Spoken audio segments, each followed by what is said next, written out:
اس کو پروان چڑھایا تھا. آج اسی ہندوستان کے اندر مسلمانوں کو طرح طرح کی اذیتیں اور تکلیفیں پہنچائی جا رہی ہے. مسلمانوں کے قلوب سے اسلام کی محبت کو ختم کرنے کی نہایت گھناؤنی اور ناپاک سازشیں ہو رہی ہے. ہم پر مصائب کے پہاڑ توڑے جا رہے ہیں. ہماری ماں اور بہنوں کی عزت و آبرو لوٹی جا رہی ہے. یہ تو ہندوستان کے اندر کسی بھی دور میں مسلمانوں کا کوئی حامی نہیں تھا، لیکن جب سے فرقہ پرستوں نے ہندوستان میں جنم لیا اسی وقت سے مسلمانوں کی رہی سہی سکون و چین بھی چھن گیا. ان فرقہ پرستوں نے ہمارا وقت مذہب اسلام کو مٹانے کے لیے نہ جانے کیسی کیسی رچنا رچی. آپ دیکھیں اور غور کریں، کبھی وندے ماترم جیسی گندی اور ناپاک چیز نافذ کرنے کا حکم ہوتا ہے.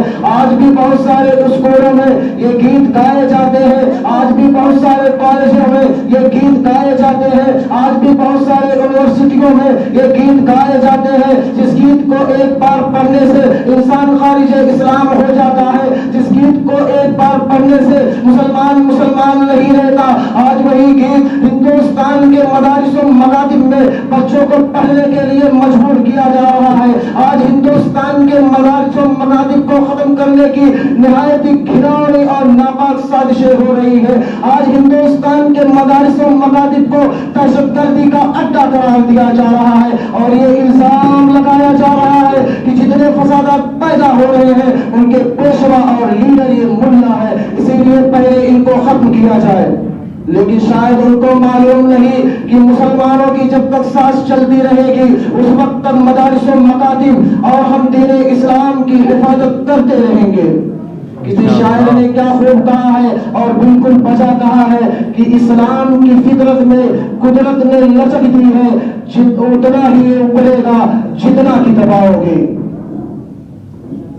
ملت اسلامیہ کے نوجوانوں، آپ کو وہ تاریخ یاد ہوگی جب ہندوستان کے اندر انگریزوں کی ظلم ذاتی حد سے آگے بڑھی اور انہوں نے اسلامی قلعے کو مسمار کر کے اس پر تثلیثی عقیدے کی بنیاد رکھنا چاہا تو سب سے پہلے میدان جہاد میں آنے والے شاہ عبدالعزیز محدث دہلوی علیہ الرحمہ میدان جہاد میں بے جھجک کود پڑے اور انہوں نے ہندوستان کے دارالحرب ہونے کا فتویٰ دیا. اسی فتوے کی روشنی میں سن 1752 میں ٹیپو سلطان میدان جہاد میں آتا ہے. ٹیپو سلطان شاہ عبدالعزیز محدث دہلوی علیہ الرحمہ کے اسی فتوے کی بنیاد پر سن 1752 میں انگریزوں کے خلاف تلوار اٹھا کر میسور کی لڑائی کے لیے مقابلے میں آتا ہے. ٹیپو سلطان کون تھا؟ ٹیپو سلطان اپنے دور کا ولی تھا. ٹیپو سلطان کون تھا؟ ٹیپو سلطان اپنے دور کا قطب تھا. مولانا حسین احمد مدنی رحمۃ اللہ علیہ فرماتے ہیں کہ ٹیپو سلطان اپنے دور کا اتنا بڑا ولی تھا کہ آپ اور میں اس کا تصور نہیں کر سکتے. لیکن ہندوستان کے اس قوم کو دیکھو، انسانیتی قسم کے مورخوں کو دیکھو جنہوں نے ٹیپو سلطان کی تصویر غلط طور پر کتابوں میں چھاپی ہے. ٹیپو سلطان نے ساری زندگی داڑھی پر اسکرا نہیں پھرایا، لیکن آپ نے ٹیپو سلطان کا فوٹو کتابوں میں دیکھا ہے، اس کی داڑھی نہیں ہے. یہ ٹیپو سلطان کی تصویر نہیں ہے. ٹیپو سلطان تہجد گزار تھا. ٹیپو سلطان اپنے دور کا قطب تھا. ٹیپو سلطان اپنے دور کا ولی تھا. مولانا حسین احمد مدنی رحمۃ اللہ علیہ فرماتے ہیں کہ جس دور میں ٹیپو سلطان انگریزوں کے مقابلے میں آتا ہے اس دور میں ٹیپو سلطان سے بڑا ولی ہندوستان کے اندر موجود نہ تھا. میرے محترم بزرگوں اور دوستوں، کیا مسلمانوں نے جنگ آزادی اسی لیے لڑی تھی کہ وہ صاحب اقتدار ہو جائے؟ کیا مسلمانوں نے اپنا خون اسی لیے بہایا تھا کہ وہ حکومت کرے؟ کیا مسلمانوں نے اپنے جسم پر زخم اسی لیے کھائے تھے کہ وہ حکومت کرے؟ ہرگز نہیں، بلکہ اسلام کو برقرار رکھنے کے لیے، دین کو برقرار رکھنے کے لیے، توحید کو برقرار رکھنے کے لیے، انسانیت کو برقرار رکھنے کے لیے، ہندوستانیوں کو غلامی کی زنجیر سے آزاد کرانے کے لیے، ہندوستان میں امن و صلح کو باقی رکھنے کے لیے. لیکن آج بھی حکومت فرقہ پرست انگریزوں کی طرح ہمارے دین پر حملہ کرنا چاہتی ہے.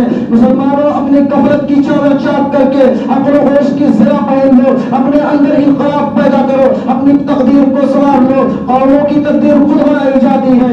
اللہ رب العزت اپنے قرآن کریم کے اندر ایک جملہ ارشاد فرماتا ہے. اللہ فرماتا ہے ان اللہ لا یغیر ما بقوم حتی یغیروا ما بانفسهم. یہ ایک ٹھوس حقیقت ہے. ہم بہت اسلام ہمارے پاس موجود ہے، اپنے ہمارے سینوں میں ایمان و یقین کے مشعل روشن ہے، تو لوگ اسلام پر مرنا اور جینا چاہتے ہیں، کفر کا سیلاب ان کے دلوں سے اس کے رسول کی چنگاری نہیں بجھا سکتی۔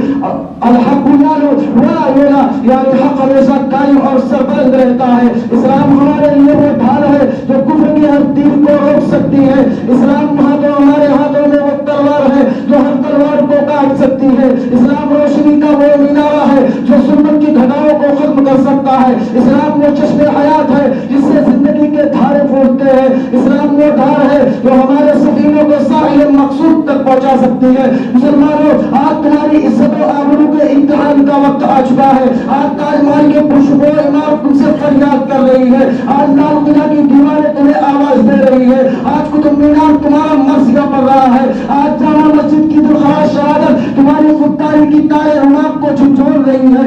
آج وہ مسلم خواتین جن کے عزت و آبرو کو پامال کیا گیا تھا، آج وہ تمہیں آواز دے رہی ہے۔ اب بھی بیدار نہیں ہوئے تو یاد رکھنا مسلمانوں، بوسنیا کے مسلمانوں کی طرح سلیم و خوار ہو گے، بوسنیا کے مسلمانوں کی طرح گاجر مولی کی طرح کاٹے جاؤ گے، آپ لوگوں کا کوئی پرسان حال نہ ہوگا۔ محترم بزرگوں اور دوستوں، آج مسلمان تنزلی کی طرف کیوں جا رہا ہے؟ جبکہ کل تک مسلمان پورے دنیا کے اندر قیادت اور پاسبانی کر رہا تھا۔ وہ مسلمان جو کل تک سمندروں اور ہواؤں کو اپنے تابع کیے ہوئے تھا، آج وہ ذلیل کیوں ہو رہا ہے؟ وہ مسلمان جو کل تک وہ مسلمان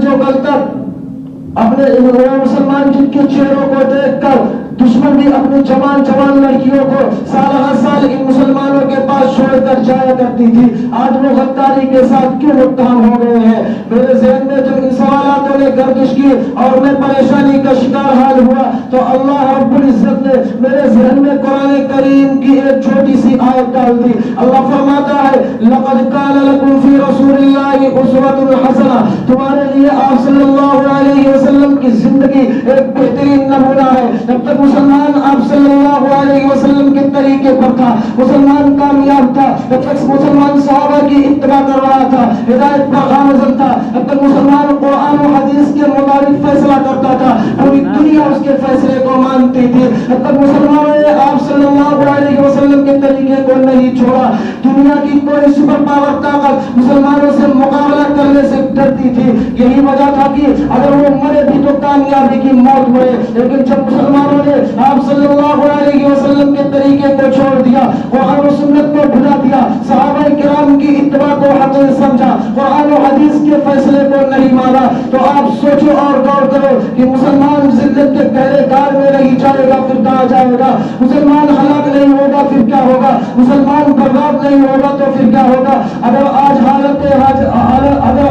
حالات حاضرہ میں مسلمان بم، میزائل اور گولیوں کا نشانہ بنایا گیا تو نبی کی سنت جہاد کو چھوڑ دینے کی وجہ سے بنایا گیا۔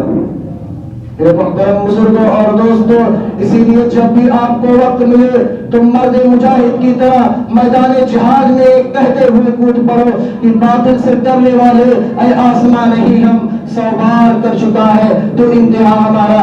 اللہ تعالی ہم سب کو ایمان پر مرنے والا بنائے اور اتحاد و اتفاق کی فولاد قوت سے سرفراز فرمائے، آمین یا رب العالمین۔ وما علینا الا البلاغ المبین۔ ما شاء اللہ۔